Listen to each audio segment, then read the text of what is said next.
Dear Kikki Kleiven, dear students and colleagues, dear friends of NHH, welcome to the Lehmkuhl Lecture 2022.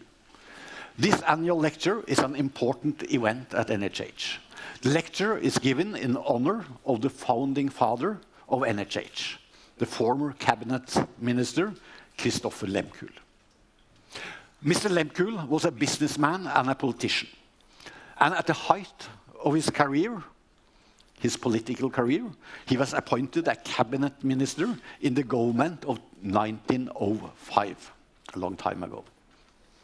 That was important, but even more important is the fact that he was an untiring champion for NHH. He founded Foreningen for Norges Handelshøyskole in Bergen, or in English, the association in support of a Norwegian business school in Bergen. And that turned out to be a big success. In 1917, the government actually did decide to establish NHH in Bergen. Due to the World War I and dramatic times, NHH started its activities a little bit later in 1936. And right up to his death in 1949, Lehmkuhl followed the activities at the school with a never-weakening interest. Mr. Lehmkuhl's birthday is the 26th of September, and every fall we honor his memory by this annual lecture in his name. This year we are honored and happy that Kikki Kleiven accepted our invitation to give the Lehmkuhl Lecture of 2022. Kikki, whose full name is actually Kikki Flesche Kleiven, is the director of the Bjerknes Centre for Climate Research and also an associate professor at the Department of nothing less than Earth Sciences at the University of Bergen. For an economist, that sounds very impressive. Well, Earth Sciences, yeah. In my next life, I will be a professor at that in Earth Sciences. The Bjerknes Centre is an internationally highly recognized institution, and in the capacity of being the director, Kikki is the leader of more than 200 researchers, actually 270 researchers. At NHH, we are very proud to be a partner to Bjerknes and some other institution in one big research project named Climate Futures. But of course, Bjerknes Centre is, you have a portfolio of many more projects. But we have one link, and we are proud of that. Kikki took her PhD in marine geology in year 2000, researching ocean sediments and how to read the past climate in these sediments. The point here, and I have read a little bit, the point here is that understanding climate in the past provide insights for the current and future climate. This is indeed policy relevant. Kikki is an outstanding researcher and lecturer with a particular passion for dissemination of climate knowledge. At NHH, our strategy builds on the straightforward mission Together for Sustainable Value Creation. That mission signals that at NHH, we care about the world around us. I'm 100% sure that Kikki shares such a perspective. Dear Kikki, the floor is yours. We look forward to your talk, please.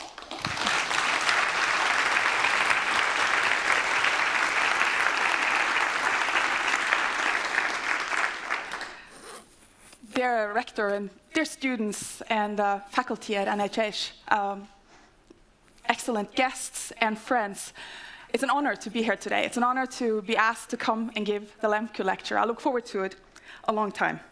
Let's get started. How do we get 9.8 billion people to live well within the limits of the planet in 2050?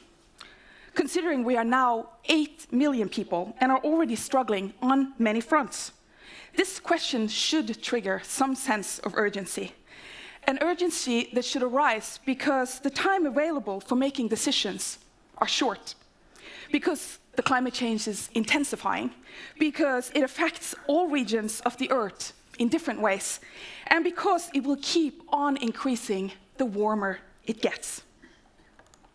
This, as a geologist, is one of my absolute favorite photos. It's the blue marble, a photo taken from the Apollo 17 expedition in 1972.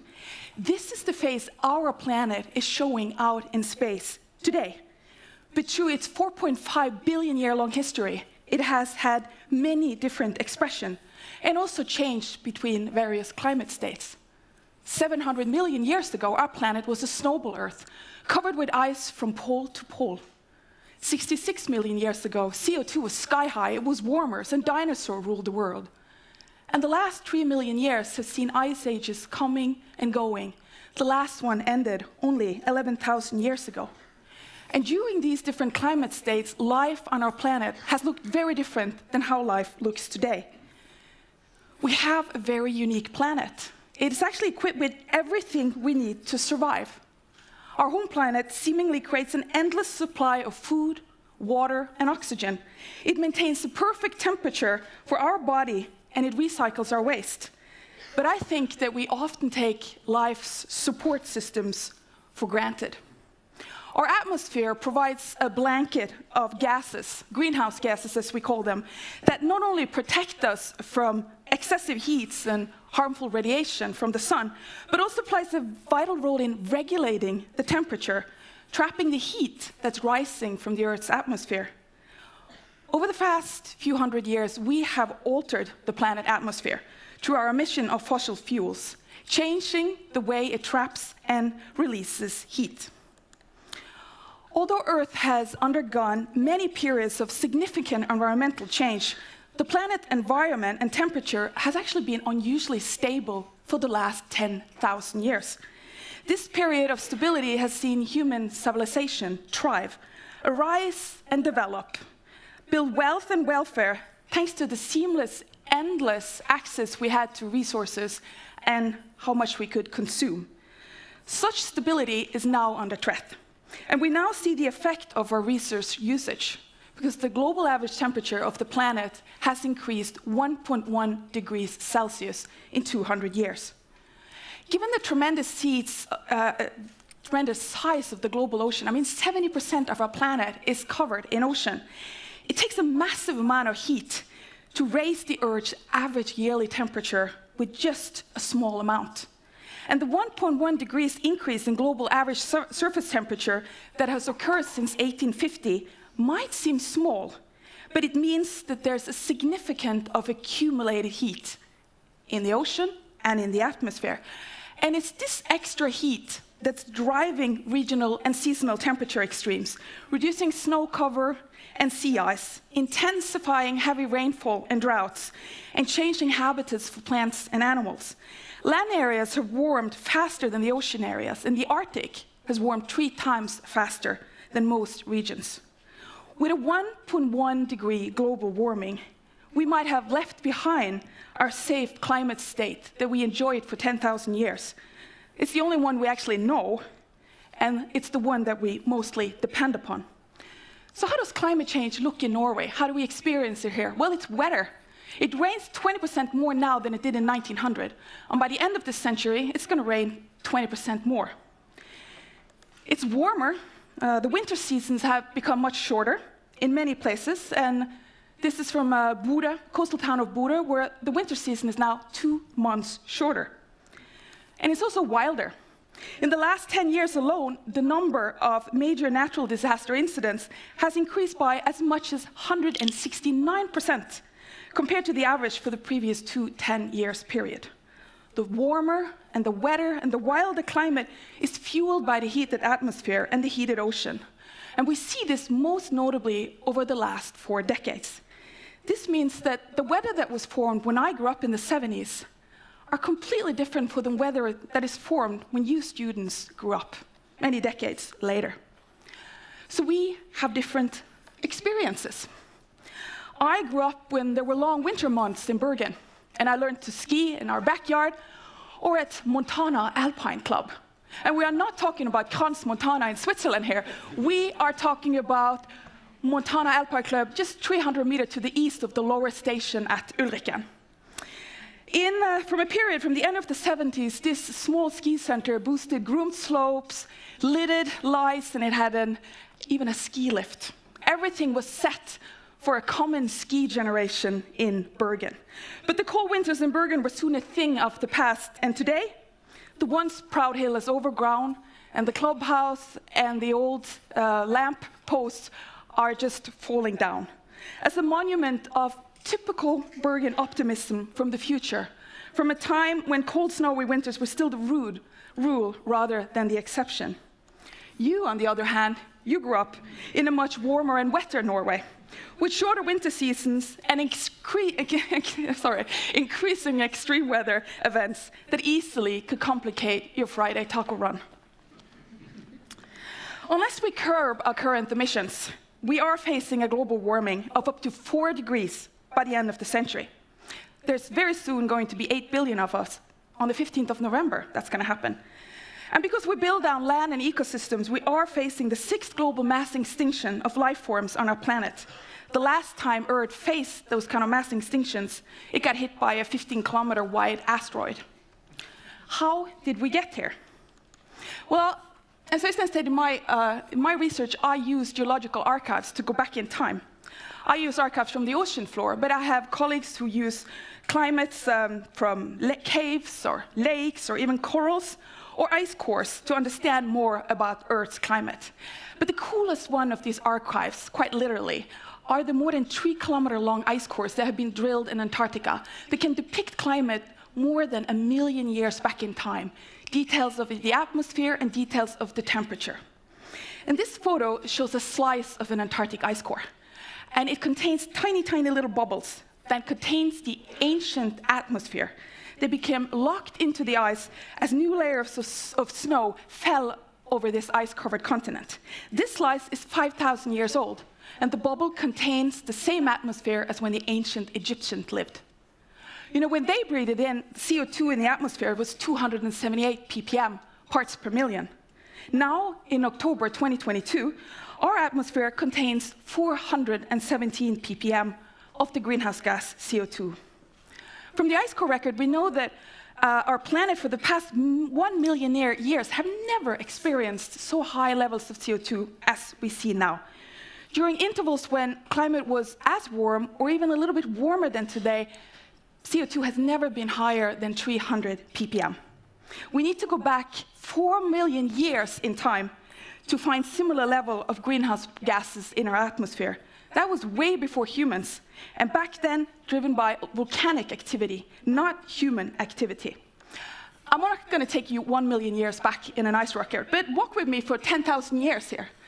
Here you see the CO2 content in the atmosphere, and it remains stable around 265 to 270 ppm all the way up until the Industrial Revolution. The data here are from ice cores, and in 1958 we also started measuring CO2 in the atmosphere. So let's focus in on the time when the Industrial Revolution are happening. Again, up until 1958, the data from ice core, and after 1958, it's instrumental records from the atmosphere. We see that the pre-industrial level was 278 ppm, and now it's 417. That means that the level of CO2 now is 50% higher than in the pre-industrial area. And the rate of change has also increased. The first 25% of increase took 200 years. The last 25% only went from 1986 up until today, only 35 years. So unless we are curbing the emissions, in 2060, we're going to have a double the amount of CO2 in the atmosphere, 560 ppm. So we have a job to do. We have a carbon budget that we have to balance. And I thought, since I'm at NHH, let's go through this budget together. So we started out in 1850, right? Where the atmosphere had 200, I've got to put on glasses now, 286 ppm. And since then, and still adding, we added 101 ppm in coal. These are the sources. 76 ppm from oil, 34 ppm from gas, 6 ppm from cement. And look at our land use. Look at what building down ecosystems and ruining incredibly important sources of carbon have done storage for us. We emitted 95 just from land use. I'm admitting we have a little bit of imbalance in this budget. That's because we're still struggling with some of the measuring methods. We have a small imbalance there of 12 ppm. We're working on it. But on the other hand, look at the land sinks. This is how our planet is functioning. We actually have an active planet that takes up a lot of the emissions. It's taken up 92 ppm. That is 29% of our emissions. Ocean is taking up 79, 26%, and the rest has gone to the atmosphere. And this is the yearly carbon budget. This is from 2020. It came out last year in fall. We're waiting for the 2021 budget to be released. We're not going to see any differences at all. And what is like, how do we see that? What is the seriousness of this? Is that our temperatures are increasing. And we got to ask ourselves, how much warmer will it be before we cross the threshold into what we climate scientists are calling dangerous climate changes? And we know that there's focus on limiting the temperature to below 1.5 degrees, and there's good reasons for that. A 1.5 degree world and a 2 degree world are two different worlds to live in. A 1.5 degree world would reduce the worst impacts of climate change. We're going to avoid runaway ice melt, disruption of ocean currents, and we can preserve the Arctic sea ice and avoid permanent coral reef death. We could preserve very important ecosystem. Exceeding 1.5 degrees means we are most likely crushing some very important thresholds, what we climate scientists call tipping points. Climate changes that might lead to abrupt, irreversible, and very dangerous impacts with serious implications for humanity. And the level of CO2 required to push temperatures beyond 1.5 degrees will be reached in just a decade, hence the sense of urgency. Because we're shifting the odds not in our favor, and the risk clearly is increasing the more we heat our planet. And we see and we feel the consequences of 1.1 degree warming here and now. In dry areas where there's more evaporation than rainfall, they're getting even drier as temperature increases, enhancing the risks of drought, wildfires, and heat waves. Scientists have reported for decades that southern Europe will experience more droughts and heat waves as climate change takes hold. And this summer has shown us what that is all about, not just in Europe, but it's been drought and heat waves on 3 continents at the same time. This is like a scenario where we look into the future when none of the Paris targets have been met. It's quite a scary future to look into. And both food and energy production were put into play. The production of hydropower in south of Europe has been greatly reduced, and the farmers' crops were drying up. And the heat waves and droughts in China has led to the same thing, affecting maize and rice crops and knocking out hydropower, which supplies a lot of the industries.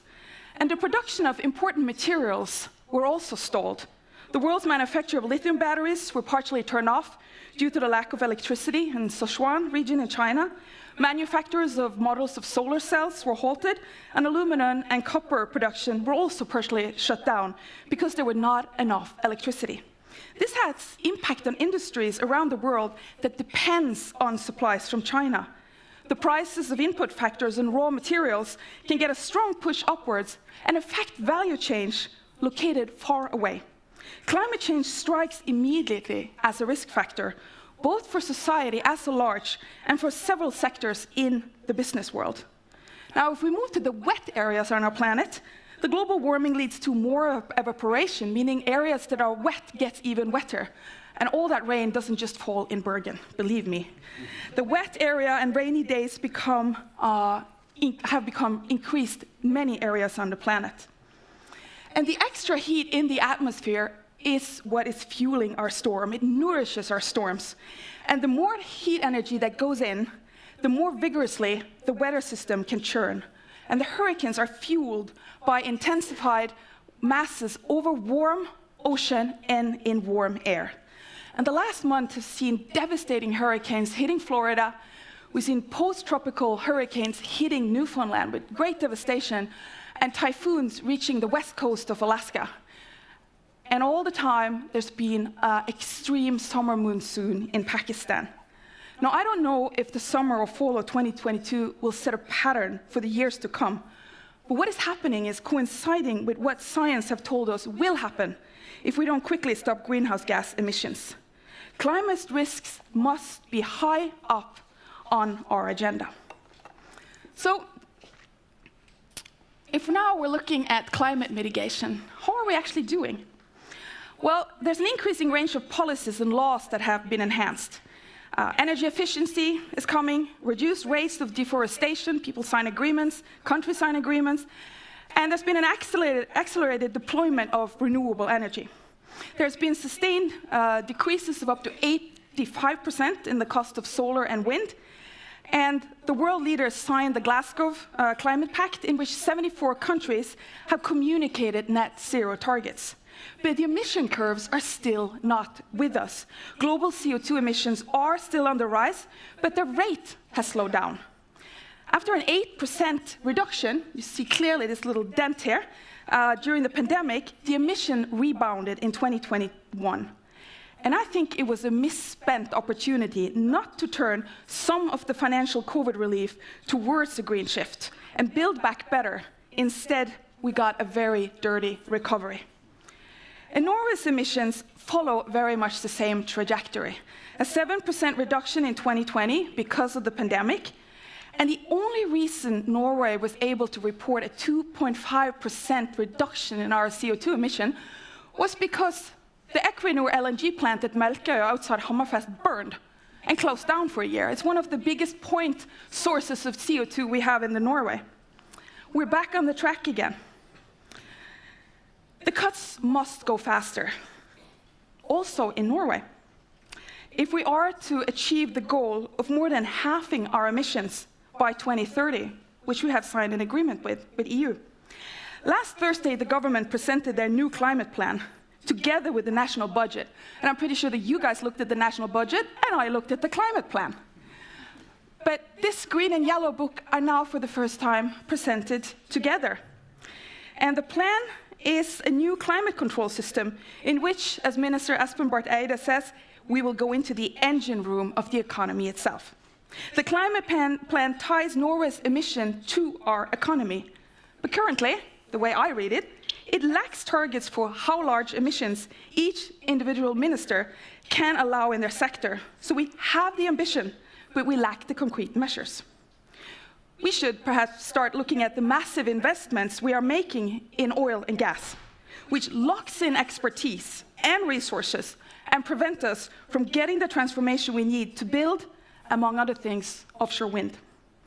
Right now, there is an increased activity in gas. We must send more gas to Europe to help reduce EU's dependence on Russian gas. But that is also going to result in higher emissions for 2022. It is therefore urgent for the government to start its partnership with industry, business and finance to cut emissions, but first and foremost, nurture investments and nurture innovation. That's what we need, because we need more instruments to cut the emissions in the entire economy. We need targeted plans with concrete climate measures. The intersecting global crises are threatening the Sustainable Development Goals and impacting food supplies, heat, education, and security across countries worldwide. The climate and biodiversity crisis wait for no one, despite war and despite the energy crisis, or despite recession. On the contrary, the energy and food crises are exacerbated by climate change, on top of the consequences of the Russian brutal war in Ukraine. A recent SDG report states that the convergence of crises that we are seeing now could push an additional 75 to 95 million people into extreme poverty this year, compared with the pre-pandemic projections. Yes, we need innovation and investments in Norway, but it would also be in our own interest to use some of the extraordinary gas revenues to support both the economically weakest of our European neighbors and the world's poorest, to moderate these crises and foster global stability. It calls for all leaders to look at themselves and ask, what can we do in our businesses right now to contribute as much as possible, mitigating the crisis that we are in the middle of, supporting climate and supporting democracy. Now it's perhaps the time to remind us that there is another narrative, the green shift. As journalist and author Anders Bjerknes defines in his own book, The Green Shift, it's a story of continuous, of ongoing, irreversible, and unstoppable process involving reduced climate emissions and improved resource productivity in all sectors of society. And at the same time, it offers new possibilities for value creation. The green shift will have many expressions. It will not be without problems. And European Commission President Ursula von der Leyen stated, there will never be a linear shift from a fossil fuel-based system to the clean energy system. We have to be upfront about that. But the direction is clear, and so is our commitment. Now, if there is a silver lining in this tsunami of crisis that we're seeing, it's the strong reminder that we must think ahead and come together to address them effectively. COVID-19 taught us that we can flatten curves. Now we must apply those lessons to the climate crisis. We need to prioritize to prevent instead of recover. Doing so will bring enormous economic and social benefits. Learning, action, and change must be continuous. It must be spontaneous and dynamic to achieve sustainable change. And we have the technologies, and we have the resources we need to meet this challenge right now. It's a matter of allocation and humanity's collective will. And this last reminder resonates very well with a clear and positive message from the Intergovernmental Panel on Climate Change, IPCC's Working Group 3 report, Mitigation of Climate Change, clearly stating that we have the options in all sectors to at least halve emissions by 2050. The IPCC report shows that acting now can move us towards a fairer, more sustainable world. The decisions that we make now can secure a livable future. We have the tools and we have the know-how of how to limit warming. And after I attended the COP meeting last fall, my first ever in Glasgow, I was very encouraged by the climate action that I saw that were being taken in many countries. There are policies, there are regulation, and there are market instruments that are proving effective. But we need to scale them up, and we need to apply them more widely and more equitably. And they can support the emission reductions and stimulate innovation at the same time. The IPCC report looks at what we can do to limit and prevent human-caused emissions that cause global warming, where our emissions come from, and how, as the global society has changed over time, so has also our emissions. It provides pathways that can show us how the decisions we make today and in the coming decades shape our planet's future and can support the ambitions of the Paris Agreement. The report examines emissions from all aspects of society, from how we use energy to power our homes, how sustainable our building materials are, and how we plan our cities and towns, and our transport, and how we travel. But what I find really interesting in this report is, for the first time ever, IPCC involves humans. Yeah, it's humans that write the report. But this is the first time IPCC describes what we as humans can do, because it provides an in-depth assessment of how human behavior, our choices, and our consumption can contribute to climate change. To mitigate climate change. It considers our culture and lifestyle choices, from how we get to work to what we buy and eat. It also looks at land and provides options to better manage the land we live on. Remember the carbon sinks? The thing is, ocean can actually be really important for mitigating climate. If we can protect the ocean and nurture what you call the blue economy, it also means that the CO2 can be taken up much more frequently by the ocean than what it's done today. And the same thing goes for land. We have abused a lot of land. If we are able to return more land, both through forestation, but also to use what is grazing land, return it to cropland, or simply let it grow back to what it was, we could take up more CO2 from the atmosphere. That's incredibly important. Now, in Norway, we often have focused on the rainforests, that the rainforest is super important to keep. But there's just as much carbon storage in the rainforest above ground as is in our cold areas of the world where the carbon is stored underground. So if there's one thing you should start loving right away, it's a bog. Myr. It's the best ever. And that's why we should put a price on what it costs to remove it, because that influences the Norwegian carbon budget. In different parts of our society can work together across all these areas, mitigating, building new towns and cities, and how we can look at land and ocean as part of the solution, we can reduce emissions. But the report also looks beyond technologies and demonstrates that while financial flows are a factor of 3 to 6 times lower than the levels that we needed by 2030 to limit warming, there is actually sufficient capital and liquidity to close those investment gaps. That's interesting.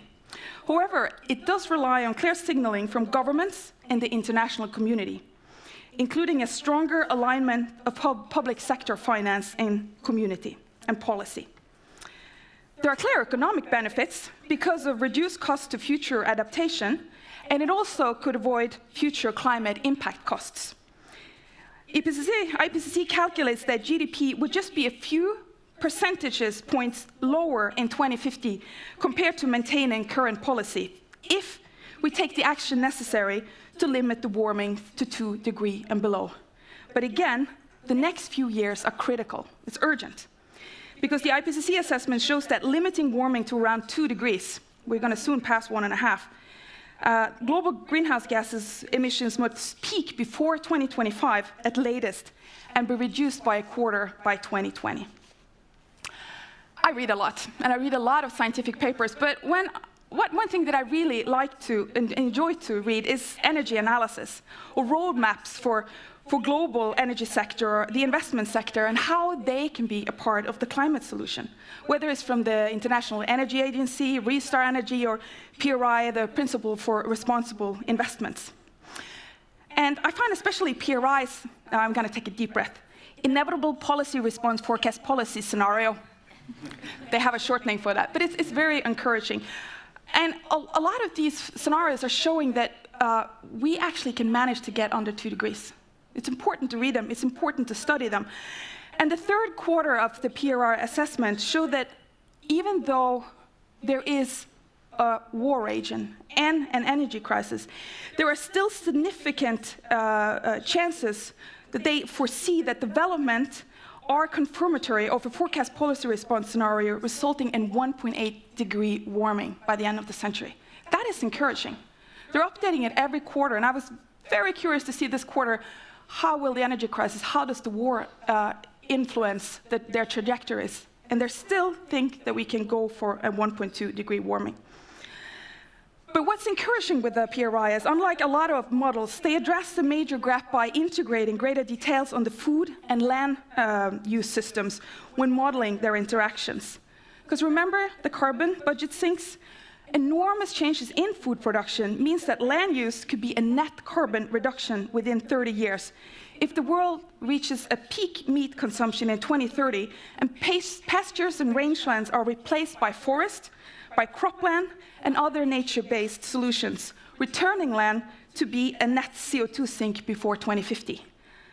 Focus on smart agricultural technologies, farmer education, and smart monitoring of forestry harmonize very well with a new World Economic Forum report showcasing that digitization, especially that of the energy sector and agricultural sector, could actually deliver 1/5 of the emission cuts we need to hit net zero by 2050.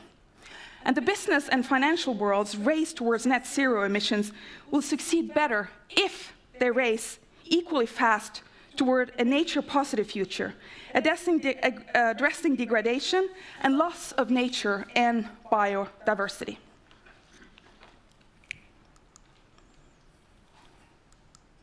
It seems that this one has stopped working now. But I will keep on talking. So somebody fix this. Achieving net zero emissions by 2050 would entail a fundamental transformation of global economy. McKinsey says in their report titled The Net Zero Transition what it would cost and what it could bring. And it will cost a lot. But business leaders need to see that the transition to green economy is an opportunity rather than a challenge. And we need to start the transition now. the report urges it. It says that economic and social costs will only keep on increasing if there's a delay or abrupt transition. And as World Economic Forum President Børge Brende says, the cost of inaction far exceeds the cost of action. And much depends on how this transition is managed. Achieving a green economy will call for unprecedented cooperation between nations and companies. And it also calls on you. Because the Earth will get as warm as we make it, which also means that we're the one that must put a stop to it. So dear students, your future leadership and action will be critical to accelerate climate action in the next decade. Because this is the decade for action. And you need to create a sense of urgency. You need to actually see and feel the need for change and get people to act on it. And we need a profound sense of urgency. What Harvard business professor John Kotter described as not a fear-based, frantic, out-of-control busyness, but as a reality-based sense of determination. What's needed more today than at any time in the past is the need to manage changes with positive results. You need to be both visionary and you need theoretical and practical knowledge. You actually need a full toolkit when you approach the difficult and crucial work of leading change. Here on campus, in any type of organization that you're a member of, and in your future careers. And make sure that you are prepared for the challenge. Don't predict the future using outdated data or models, because there's absolutely no time to derail. Because we are in a decade of urgent delivery. With an acceptance of the crisis, you as tomorrow leaders must ensure that bold action follows. The benefit of action is very clear. The cost of inaction poses a threat to all of humanity. And I hope you will walk away today with a little bit of inspiration, curiosity. Read the IPCC report. You don't have to do the 5,000 one. There's a little one written just for politicians, for policymakers. It's very easy to read. I start with that and then start. I always like the short version. But you need to be hot in a time of urgency. Now you must start the discussion and arm yourself with the tools you need to inspire others. And what should motivate you? Well, certainly a sense of urgency. As Anna Borg, Chief Executive Officer of Vattenfall, says, to be early might be challenging, but to be too late will be devastating. But you should also follow your moral compass, and if you don't have it, you better develop it quickly. Because we have to also bring climate injustice into focus. As the Danish Development Minister Flemming Møller Mortensen said, when he announced that Denmark, as the first country in the world, set aside funds which specifically would go to cover the loss and damage that fossil energy consumption from industrialized countries have caused developing countries. It is grossly unfair. Let's see if we get that one up there. It is grossly unfair that the world's poorest should suffer the most from the consequences of climate change, to which they have contributed the least. With this new agreement, we are putting action behind words. Climate leadership means both to do good and to create value. The climate crisis will not be overcome by a few early movers, but their leadership can have an outsized impact. And little Norway, which is once again crowned by the Notre Dame Global Adaptation Index as the country in the world which is best prepared for climate change, can and should have an outsized impact. The narrative should not be that our emissions are so small that they do not count, that it doesn't matter what I do or what anybody else in Norway do. It should instead be, look to Norway, they are leading the way in the green shift. And a year ago, Nicolai Tangen, CEO of Norges Bank Investment Management, stood on this stage and gave his Lehmkuhl Lecture, 1 + 1 = 3, how people can create amazing results together. That was an inspiring lecture on leadership and team building. And what better way to follow that up a year after than to announce the Norwegian Sovereign Wealth Fund's very own 2025 Climate Action Plan. outlining how the fund will support and challenge their portfolio companies to adapt their business models and align them with net zero emissions by 2050. And the fund also will prioritize companies that are well positioned for the low emission society. When the Norwegian Oil Fund, as we like to call it, now sets concrete goals for zero emissions within a set time frame, the world will pay attention. Investors and companies in other countries will have to conform to this. That is climate leadership. And we're once again back to our planet, the blue marble. And you know what? It's going to continue to remain that way, even if we are not on it. So to all those protesters out there with signs, save the planet, maybe the signs should sometimes say, save humanity. But I am a geologist, and I do love this planet. I love its climate, I love the landscape, and I love the rain in Bergen just the way as it is. But one last word on motivation. In 2012, our family, my dear American husband is sitting here, we moved back to Bergen. He had to come with me. And we went ahead and we bought, we thought it was so cool with electric cars, so we bought a really early Nissan Leaf, not Alfa Romeo. We're waiting for them to be electric, but when they'll be, we'll get one. But one day on the way to basketball training, I heard the whole backseat was filled with 7-year-old boys. And a friend of my son's, he asked, I have to do this in Bergen, I'll convert it. Du, Einar, hvorfor kjøpte dere egentlig sånn her elbil? Why did you buy an L-car? And he answers, of course, fordi mamma har sagt at vi skal redde planeten. Because mom has said that we should save the planet. And sometimes you should simply do what your mother tells you to. Thank you.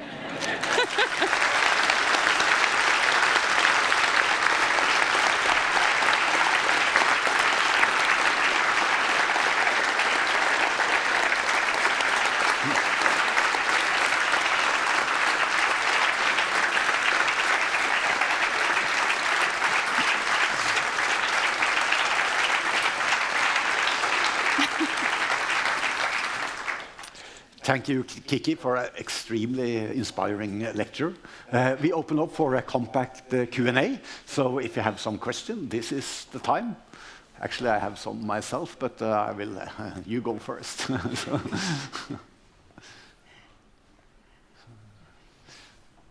don't you start, David? Okay, I will start. Okay, sorry, here we have a question. You go first. So, thank you for a very good presentation. You said that the COVID pandemic was a missed chance for sustainable transition.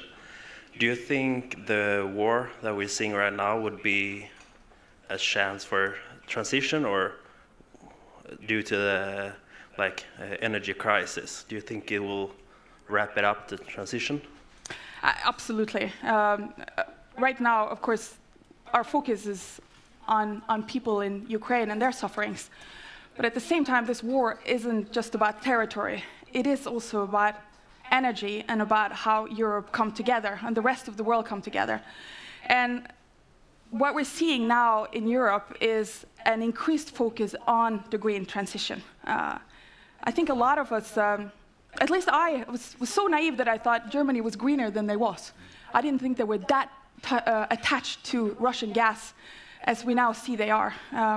So the focus now on building very rapidly LNG plants, and the focus on that we can give as much gas as possible to aid that transition, and the focus on also building renewables in all countries has really gotten increased attention. There's a lot of good collaboration on it, but of course the Fit for 50 that EU has, the Green Deal, their Build Back Better plan, it will now be prolonged, which also means that a lot of the climate targets that we have will also be pushed into the future, because it is war in Europe. And part of our solidarity is also how we can alleviate this energy crisis. Now, I'm not a finance minister or responsible for the budget, but of course there's a little disproportional of who is suffering now and who's gaining enormously on this energy and war. And part of our solidarity with Europe, if I can be personal, would be to alleviate with as much energy and as much aid that we can. We have been in that situation ourselves, in a war situation in Norway, and needed that solidarity. So I think we're going to see that this crisis is going to lead to a fundamental green shift and also fundamental collaboration in Europe. Perfect. We have 2 more questions. Yeah. One is up here. Yeah, up there, yeah. And then we are there and there. I thank you for your lecture. I had a question regarding the preparedness for, or actually your opinion as well, regarding the graph of the countries which are most prepared for climate change and the least prepared ones. So I saw Canada as the 14th one, and Eritrea as one of the most highly affected by climate change. Eritrea produces about 0.18 tons of carbon emissions per person, and Canada 18.52, so which is more than 100 times. So how is this problem even, how to even go about solving this problem? And there's historical carbon emissions as well. So yeah, you're absolutely right. You know, our historical responsibility goes back to basically when we opened Ekofisk in 1969 and the emissions since then. I think a lot of what we saw during the last COP meeting, the focus on both building up a green fund for adaptation, namely countries that are now hurt by climate that basically contributed nothing to it at all, Eritrea, Chad, the Pacific Islands, countries that are suffering right now because of climate change, need funds to adapt and build stronger because the climate changes are right here, right now. And then there's a very tough discussion. It started in Glasgow. It got shut down, actually, by Canada. And that is the focus on damage and loss. The damages that many nations has incurred as we has built up our wealth and often exported our emissions out of our country. I think this is one of the absolute toughest discussions that's going to happen now in Sharm el-Sheikh in November in the COP meeting. And it will continue. Denmark took a bold step by going out and saying that we're starting this fund. The rest of the world has to move in.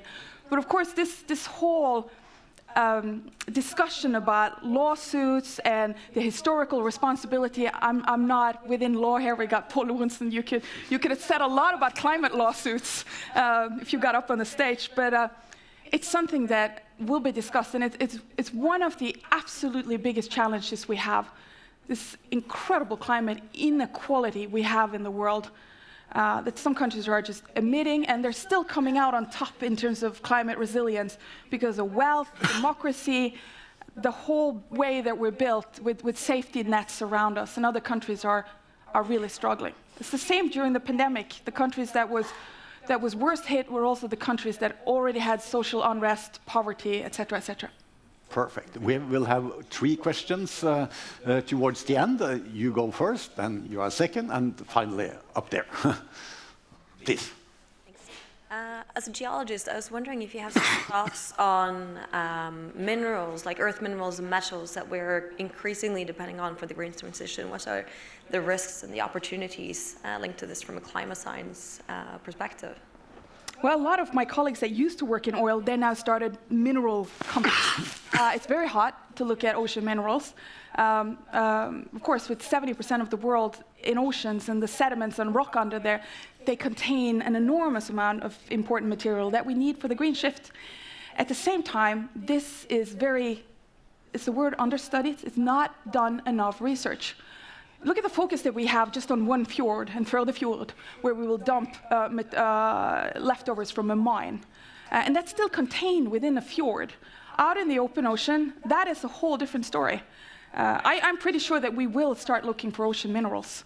But that is something that we will have to spend really good time studying on how we can do without precautions, because we're so tied. I mean, what we're doing in one part of the ocean is actually going to be communicated to other parts of the ocean with the ocean currents. Just look at all the plastic that comes out on our coast. It's not just all from us. It's long, far traveled. Definitely we're going to do it. There's a lot of hotness around that now, but that's maybe one place where we should not be so urgent. We should really do research and consider it. But obviously there's a lot of good things down there. Yeah, Nils Tore Skogland. Thank you, Kikki, for a You're very not a student here, are you? I'm a guest, and also a guest lecturer at the business school. Just look at the pattern of previous innovation mistakes and see if you see some similarities before you start creating more trouble. That is the answer to your questions. It's easy to go from alcoholics to drugs. It's harder to stop misusing drugs in total. So the point here, and my question is, a lot of the things that went wrong, like previous innovation mistakes that created the mess that you described very well, is due to an idea that this was a very good investment for the people owning the company or the ones supporting the company. But then it turned out that it had costs that wasn't known. I mean, it was known, but it wasn't known well enough when the decision was drawn. And a lot of the people who are responsible for this has been going to the NHH before. I've been talking to quite some of them, and I realize that sometimes they don't know the difference between debts and accumulated capital. And I think, I don't know if that's the correct words in English, but in a way what you have, your fortune in the balance sheets and the debts, that you should know the difference between the two. And it doesn't seem like they know that when it comes to the... I hope you're not going to ask me about sort of economy and balancing budgets. No, I'm not going to ask, but I'm going to ask, how can you advise the economists on how to see true value and false value when it comes to innovation and investments? Instead of, in a way, letting them continue, or us continue, I'm also an economist, in the wrong direction? I'm going to come with a very short answer to that. I think we have all the possibilities. If we mix the knowledge that we have about climate urgency, your knowledge about economy and how to make decisions, and we could even add a little bit of language in there as well, and how we discuss it and communicate it. We have all the makings for a great center of excellence on urgency. I think that's my answer to that. We have to do research together. Yep. I have to subscribe to that. Okay, one final question up there. My question is, what do you think NHH can and should do to make young students and future business leaders more concerned about climate change mitigation? You can keep inviting me back. I would like that. Remember during the Varmere, Våtere, Villere festival, you were interviewed together with Klaus Moen and Margaret Hagen, and you had to admit that that building in sustainable education had not been so successful up until that point at NHH. You were a little bit honest about that. Not that you hadn't done it, but you would do it even more. Right? Yep. And that's the same thing at the University of Bergen. What often happens at universities when we look at these trends is that we add a new class there, and we add a new class there, right? Each guy has class guy. But we might think about how we're going to build sort of a core structure of that. And you are changing. Us at the university are also changing. This is also new to us. It's new knowledge that we have to incorporate. I can only encourage you to keep on doing it. I know that some of your classes here at NHH has teachers from some of our top researchers on climate. Go to those classes. It's not just everything that you get in your curriculum. If you are going to orientate yourself about this, you have to read. I struggle with Rista's Energy's reports, but I have to understand them. I have to understand also your world. So it's a little bit of reading and understanding.